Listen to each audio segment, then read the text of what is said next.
స్వతంత్ర భారతదేశంలో అత్యధిక కాలం ప్రధానమంత్రిగా మోదీ కొనసాగుతున్నారని తెలంగాణ బీజేపీ చీఫ్ రామచంద్రరావు అన్నారు. బీజేపీ కార్యకర్తగా ఇది తమకు గర్వకారణమన్నారు.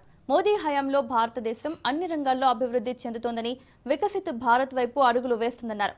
మీనాక్షి నటరాజన్ రాజ్యసభ నామినేషన్ తిరస్కరణ కావడానికి బీజేపీకి ఏం సంబంధం అంటున్న రామచంద్రరావుతో మా ప్రతినిధి రాజు ఫేస్ టు ఫేస్.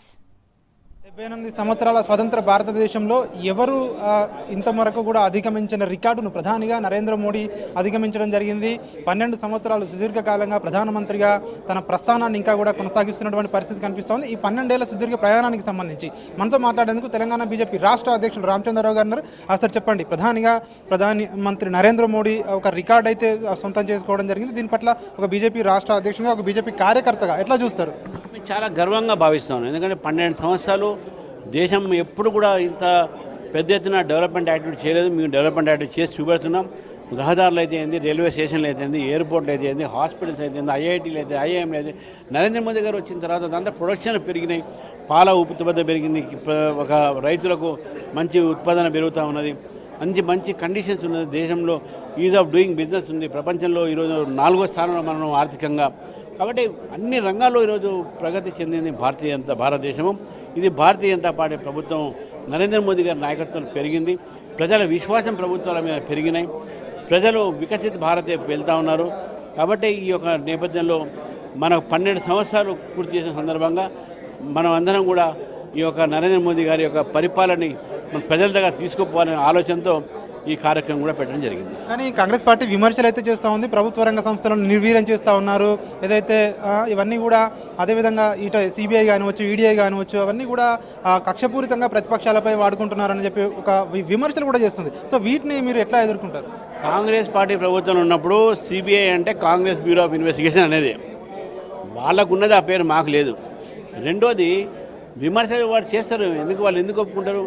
ప్రభుత్వ రంగాలను నిర్వీర్యం అంటే ఎప్పుడైతే ప్రభుత్వ రంగాలని పెంచారో అప్పుడు పెంచుతారు, ఎప్పుడైతే ప్రైవేట్ రంగాన్ని ముందుకు తీసుకురాలో అప్పుడు తీసుకొస్తారు. విధానాలు ఆర్థికమైనటువంటి మార్పులు చేర్పులతో విధానాలు కూడా మారుతాయి. కాబట్టి ఈ మార్పు ఏదైతే ఉన్నదో ఇది ఇప్పుడున్న పరిస్థితి ద్వారా మారుతాయి. అంతేగాని ప్రైవేటైజేషను, పబ్లిక్ సెక్టార్సు ఇవన్నీ కూడా ఎకనామిక్స్లో ఒక పెద్ద సబ్జెక్ట్. అది మనం ఈరోజు ప్రైవేట్ రంగాలు అవసరం ఉన్నది. ప్రపంచం కమ్యూనిస్ట్ దేశాలు అదే చేస్తూ ఉన్నారు. కాబట్టి మనకు అది అవసరము. ఈరోజు ప్రభుత్వం మీద భారం పడకుండా ఈ యొక్క ప్రైవేట్ రంగాన్ని ప్రోత్సాహం చేయాల్సిన అవసరం ఉన్నది. కాబట్టి ఆ విధంగా ఆ విధానాన్ని అమలు పరుస్తుంది. దాని దాగుడు కూడా ఏం లేదు, దాయాల్సిన అవసరం కూడా లేదు. సంవత్సరానికి 2 కోట్ల ఉద్యోగాలు, ప్రతి ఒక్కరు బ్యాంక్ అకౌంట్లో 15 లక్షలు ఇస్తామని మీరు ఎన్నికల్లో హామీలు ఇచ్చినట్టుగా మీరు అధికారంలోకి వచ్చారు. ఇప్పుడు నిలబెట్టుకోలేదని చెప్పి విమర్శలు చేస్తూ ఉన్నారు. మీరు నిజంగా ఇట్లాంటి హామీ ఇచ్చారా? ఒకవేళ ఎందుకు మరి ఈ హామీ నిలబెట్టుకోవట్లేదు? హామీలు ఎవరు ఇయ్యారు? 2 కోట్ల ఉద్యోగాలు తప్పకుండా నిర్మాణం అవుతూనే ఉన్నాయి. ఈరోజు ప్రైవేట్ రంగంలో కానీ ప్రభుత్వ రంగంలో కానీ ఉద్యోగాలు చూసుకుంటే పనిచేయడానికి ఉపాధి అవకాశాలు కలిగించేటటువంటి నిర్మాణం అయింది పరిస్థితులు. కాబట్టి 2 కోట్ల కన్నా ఎక్కువనే ఉద్యోగాలు వస్తూ ఉన్నాయి. సార్ లాస్ట్ క్వశ్చన్ సార్, చివరిగా చెప్పండి సార్. మీనాక్షి నటరాజన్ ఏఐసీసీ రాష్ట్ర వ్యవహారాల ఇన్ఛార్జిగా ఉన్నారు, తెలంగాణ ఇన్ఛార్జిగా ఉన్నారు. ఆమె నామినేషన్ తిరస్కరణలో ఇలా బీజేపీ హస్తం ఉంది అని చెప్పి కూడా ముఖ్యమంత్రి రేవంత్ రెడ్డితో సహా కూడా అందరూ విమర్శిస్తున్న పరిస్థితి కనిపిస్తూ ఉంది. సో ఈ నిజంగా బీజేపీ హస్తం ఉందా? ఆమె తెలంగాణ ఇన్ఛార్జు, తెలంగాణలో కాంగ్రెస్ ప్రభుత్వము, దానికి మాకు బీజేపీకి ఏం సంబంధం ఉంటుందండి? సో ఇది బీజేపీ రాష్ట్ర అధ్యక్షుడు రామచంద్రరావు చెప్తా ఉన్నారు. ఏదైతే రాష్ట్రంలో ఇక్కడ చూసుకున్నట్టయితే ఆ మీనాక్షి నటరాజన్ ఏదైతే నామినేషన్కు సంబంధించి అందులో ఎట్లాంటి బీజేపీ పాత్ర లేదో అని ఒకటి చెప్తా ఉన్నారు. ఇంకా రెండవ అంశానికి వచ్చినట్టయితే 12 సంవత్సరాల ప్రధానమంత్రిగా మోడీ ఒక రికార్డు సృష్టించారు. ఇది బీజేపీ కార్యకర్తగా ఇది గర్వించదగ్గ విషయం అని కూడా చెప్తా ఉన్నారు. రాబోయే రోజుల్లో బీజేపీ మరింత బలోపేతం అవుతుంది.